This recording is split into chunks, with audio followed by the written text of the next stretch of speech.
We will continue our coverage now on our lead story, the firestorm surrounding the U.S. Senate report claiming the CIA misled the White House and the public on interrogation methods. Former CIA analyst Patrick Eddington is the author of a book, and he is currently a Homeland Security Policy Analyst for the Cato Institute, and he joins us from Washington, D.C. Also, Reed Brody is a human rights lawyer and spokesperson for the organization Human Rights Watch. He also is an author, and he's going to have to tell me how to pronounce the name of his book, which translates in English, Should George Bush Be Prosecuted? We want to welcome both of you gentlemen to Arise America. How are you? Thank you very much. Good to see you. Man, you know, the release of this report has sparked all kinds of debate. The outrage has been there all along about the practices that the United States had used to get information from terrorists or suspected terrorists. Patrick, I think I want to start with you. You worked for the CIA. Yes. Is it a good thing in your mind that this report was compiled and released at this time?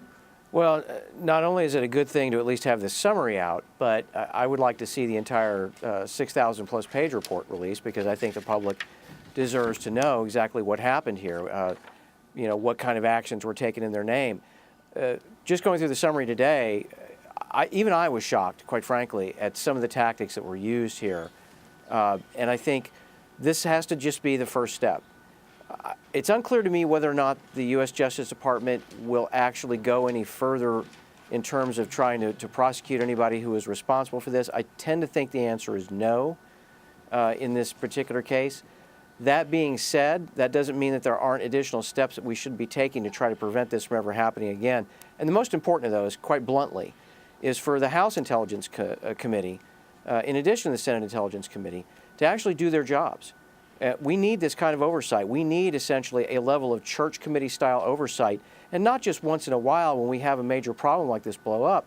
We need it every day to prevent problems like this from ever happening in the first place.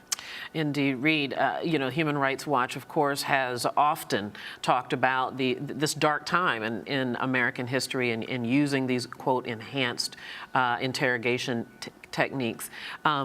Patrick brings up a very good point, and that is, well, then what will happen as a result of this report? What do you want to see happen? Well, you know, when people commit torture, they should pay the consequences. President Obama, to his credit, has put an end to most of these practices. As far as we know, there are no longer enhanced interrogation techniques. There's no longer people being shipped off to Colonel Gaddafi or to Bashir al-Assad in order to be tortured. There are no longer black sites at which people are being held. But it's not enough to just say, as President Obama has said, well, we tortured some folks and that was wrong and we're not going to do it again. Torture should have consequences. Torture is not a policy choice. It's not a question of, well, should we torture or shouldn't we torture? Well, let me ask you this then. Who should then bear the weight of those consequences? Well, I would say in first instance, the people who organized and authorized these policies. I mean, President George Bush has said that he authorized the use of waterboarding.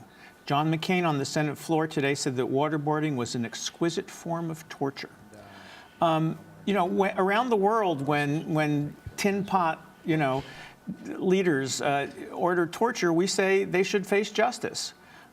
George Tenet approved these policies, maybe not all of the excesses that we've read about today, but waterboarding was approved. Sending people to countries where they were tortured was approved. Not only are these, is it bad policy, these are crimes. So, Patrick, I wonder if you can telescope. I know you can't tell the future, but I just wonder about your perspective on this. There's been a big debate about whether or not the release of this report will invite enemies of the United States to commit more crimes in retaliation against Americans around the globe, or whether this should have remained classified or in some way not made public in such a transparent fashion. What's your perspective there? Does this put Americans and America at risk?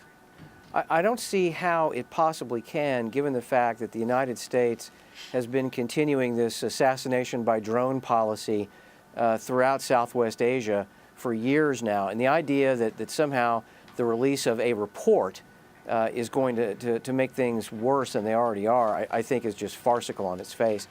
You know, quite candidly, it's not shocking that Mr. Tenet, Mr. Hayden, Mr. Harlow, and other CIA officials have organized this little CIASaveLives.com website. This is how history is going to remember them now. I hope that we see a higher level of accountability for these activities ultimately.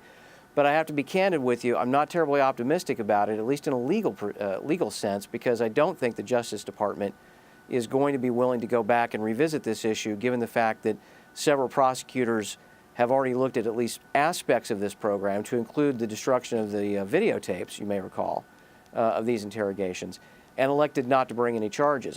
Frankly, you know, I'm not an attorney, but I have to say that I'm baffled and how those specific activities, in addition to the ones that we now know about, don't constitute a basis for prosecutions. But I'm not optimistic about it. We're going to have to leave it right there. Gentlemen, thank you so much. Reed Brody, Patrick Eddington, we do appreciate both of you.